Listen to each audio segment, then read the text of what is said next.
ब्रेकनंतर आपल्या सर्वांचं पुन्हा एकदा स्वागत। राष्ट्रवादीचे आमदार सुनील शेळकेंच्या हत्येच्या कट रचल्याच्या प्रकरणी हत्येच्या कटाचा तपास आता एसआयटी मार्फत होणार आहे। जुलै 2023 मध्ये 7 सराईतांना अटक केलेली होती। 9 पिस्तूल, 42 काडतूसह धारदार कोयते जप्त करण्यात आले होते। सराईत सुनील शेळकेंच्या हत्येचा कट रचत असल्याची माहिती समोर आली आहे।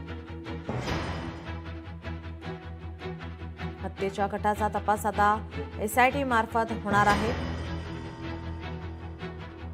जुलै 2023 मध्ये 7 सराईतांना अटक करण्यात आली आहे।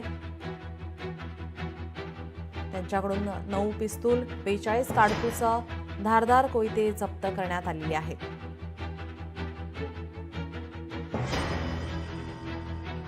राज्याचे गृहराज्यमंत्री योगेश कदम साहेबांनी जे आश्वासित केलं होतं त्या अनुषंगाने डीसीपी या एसआयटीचे प्रमुख आहेत।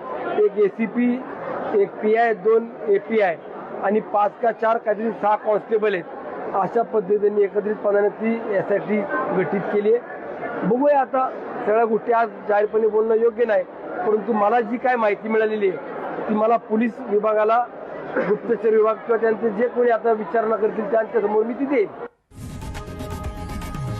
लोकशाही मराठी ऐका, पहा, जागरूक रहा।